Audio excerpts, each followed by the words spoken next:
তুলা শুরু করলাম, তখন মেহজাবিন সামনে দিয়ে পাস করছেন, উনি সেটা স্বীকার না করে চলে গেছেন। মেহজাবিনের একটা ভুল তার পুরো টিমকে বিপদে ফেলে দিয়েছে। সিনেমা ফ্লপ হওয়ার সম্ভাবনা প্রায় 67% উঠে এসেছে। এতে করে প্রযোজকের লস হতে পারে প্রায় কয়েক কোটি টাকা।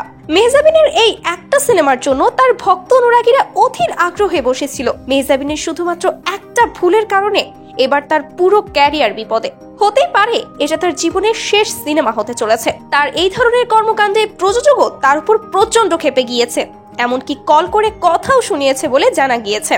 চলুন এই সম্পর্কে বিস্তারিত জেনে নিই। তখন মেহজাবিন সামনে দিয়ে পাস করছেন যে ওনাদেরকে বলতেছি যে ইটস আ মিস্টেক, উনি সেটা স্বীকার না করে চলে গেছেন।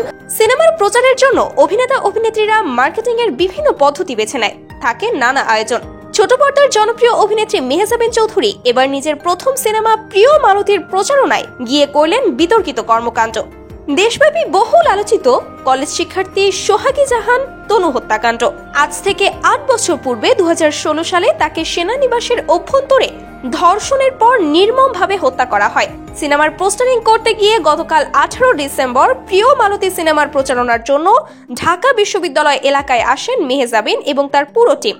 সেখানে পোস্টারিং এর এক পর্যায়ে তনুর গ্রাফিতির ওপর পোস্টার সাটিয়ে দেন এই অভিনেত্রী। সামাজিক যোগাযোগ মাধ্যমে ছড়িয়ে পড়া একটি ভিডিওতে দেখা যায় তনুর গ্রাফিতির ওপর পোস্টার সাটাচ্ছেন অভিনেত্রী মেহজাবিন।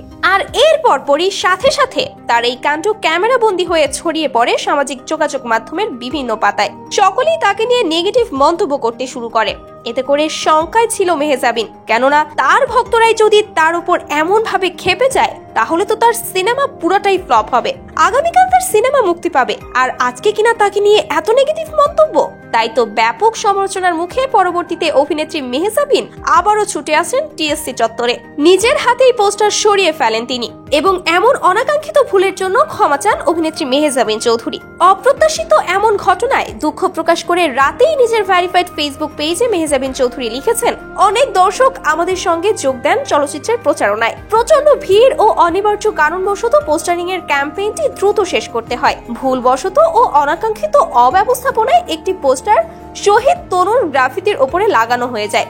পোস্টটিতে মেহজাবিন লিখেছেন, আমরা সবাই জানি তনুর মর্মান্তিক ঘটনা এবং তার হত্যার ন্যায় বিচারের জন্য লড়াই এখনো চলমান। পোস্টারিং সংক্রান্ত যা হয়েছে সেটা সম্পূর্ণ অনিচ্ছাকৃত ভুল ছিল। আমরা তৎক্ষণাৎ সেই পোস্টারগুলো সরিয়ে ফেলেছি এবং দাঁড়িয়ে 1 মিনিট নীরবতাও পালন করেছি।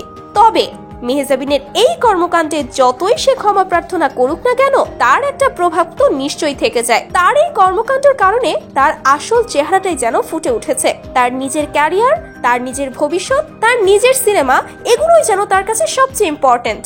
দেশের কোনো মানুষের জীবনের তার যেন কোনো মূল্যই নেই। সিনেমা মুক্তির একদিন আগে কোনো নায়িকার বিরুদ্ধে যদি এই ধরনের অভিযোগ ওঠে তাহলে সেই সিনেমা কি কেউ দেখতে যাবে? আর সিনেমা যদি কেউ নাই দেখে তাহলে প্রডিউসারের হবে প্রায় কোটি টাকার লোকসান। আর এজন্যই সিনেমার প্রযোজক পরিচালকরাও মেহজাবিনকে অনেক কথা শুনিয়েছে।